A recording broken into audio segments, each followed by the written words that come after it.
Hello Year 10. I hope you are all okay in this quarantine time. I hope you are all staying safe, staying in your houses, doing some really great work, and generally enjoying the time that you're not at school.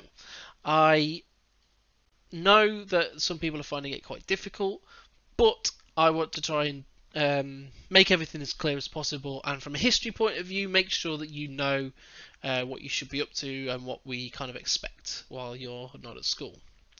I'm going to go through what I have set for you to do, what is set for you to do on the website. I'm going to go through one of the lessons that kind of follows on from where we were when we went off from school, and I hope to kind of continue updating you, give you some extra information in the future, give you some things that you could be doing in this kind of video form, and hopefully this will point you in the right direction and make sure that you all know what you should be doing. So as you can see, I've googled Alice Tree Woodland School. That's because I want to go to the website. Here's the website. And on here, I want to take you to where you need to be going if you are working from home. So if you go to Students and go to Office 365 VLE, which is the top link, it will take you to this page. And obviously, as your history teacher, I would point you towards history.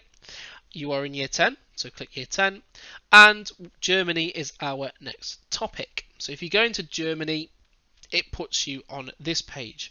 What I need you to do is completely ignore everything apart from part 1, part 2 and part 3.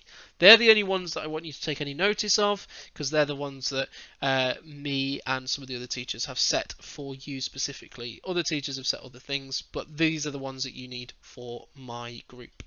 So if you go on part 1, Germany and the growth of democracy, it takes you to this page.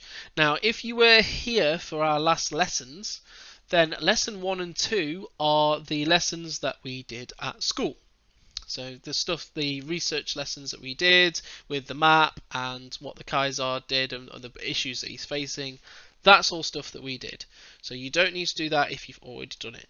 Lesson 3 was the Navy laws lesson. We also did why the Navy laws were important, and we also looked at some of these things. There is an exam question there that we never got to because we didn't get a chance. So if you would like to do that exam question, please email me when you've written it and I will mark it. And that goes for anything that is exam based, so exam questions that you could do. If you do an exam question, send it me, I will mark it and send it you back. That is my promise over this time. So please make sure if you do something, get it marked. Now, if you were here and you've done those lessons in with me at school, fine. If you haven't, you'll need to go back and look through them and make sure you know what they are.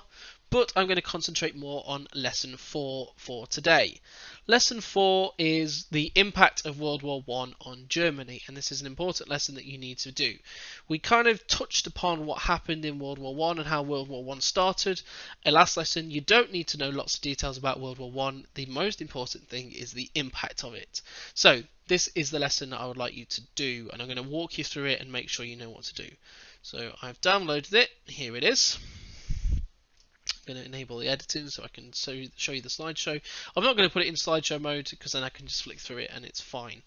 This is a big question. It's also an exam question, and at the end of this PowerPoint it asks you to answer it. So please, if you can, do, and I will mark it as I said.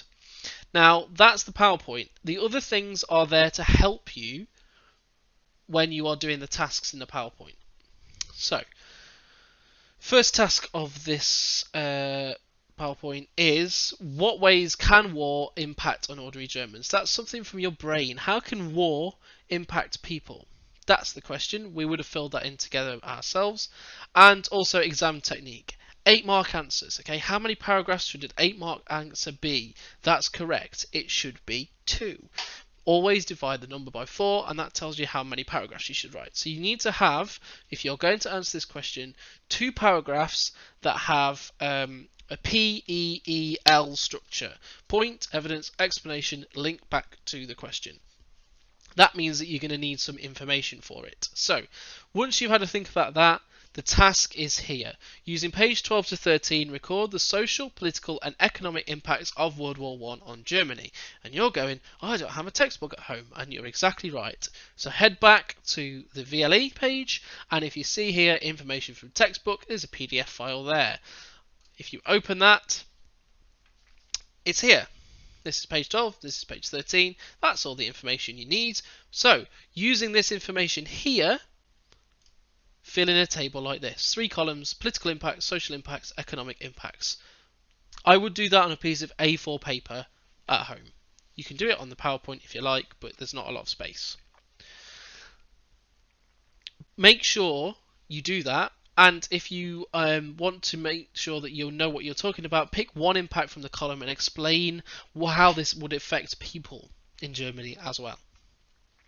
That's the main thing that you need to do from this one. Then I would like you to have a go at answering the question. Now, if you're still struggling with this question, there is help. If you go back to the VLE, which is here, and go to this, when it loads, it has lots of things that you can use as well.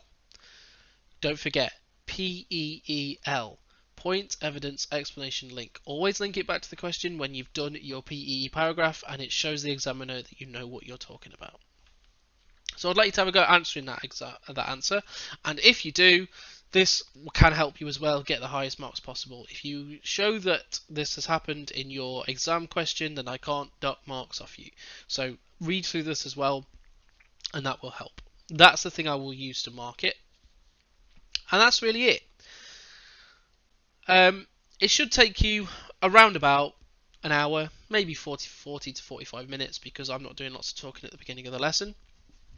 But generally, that's what I'd like most people to be doing, at least in the first week of our hiatus from school.